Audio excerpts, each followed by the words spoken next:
Hello, are you the new supervisor we've all been hearing about? I was told you'd be dressed in fine clothes, and you certainly are. You're too well dressed to be a worker, that's for sure. So, you've come to see the new viaduct. Well, you'll be waiting a while.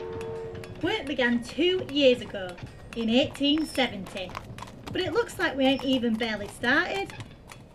They say it's going to be at least another couple of years before it's done, and we can finally leave this place behind, and that will be a grand day. Where are me manners? The name's Molly, and welcome to the North Yorkshire Moors, the route of the settled Carlisle Railway, and the site of the Moss Viaduct, or the Ribblehead Viaduct, as you may know it. You can see our camp too, the shanty town of Batty Green. There's hundreds of us living in those shacks, over 1,000 more in neighbouring camps too. Life wasn't always like this. My husband and I used to work on a farm near Leeds. That was until a new machine arrived. Put him out of a job, that did. That's when I heard about the railway being built here, across the Dales. Oh, it did sound grand. They promised to pay a whole shilling more than we'd ever been paid before. We didn't have much of a choice. So now my husband's in a gang of navvies. A navvy is a worker that digs tunnels, cuttings, embankments and the like. They've come from all over the country, down south, Wales, Scotland, even Ireland, and they're mighty strong men.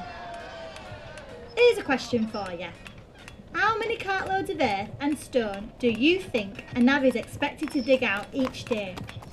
Is it 5, 10, or 15? Made your mind up yet? Last chance.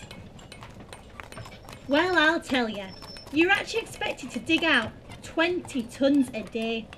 That's about 15 cartloads. They'd be out from dawn till dusk. There weren't much time my husband didn't spend working. And between that and sleeping, he'd be off down pub, frittering away all our hard-earned money on beer. Oh yes, we got pubs, shops too, a mission hall, and even an hospital. Though that's only small. Now enough of all this. I should be heading home. That old oaf will be wanting his tea. I tell you what though, why don't you have a look around? Come and visit our hut, the church or the pub, and I'll join you there. Just click on one of the 3 options. Quickly now, I can't hang about. Come on, hurry up.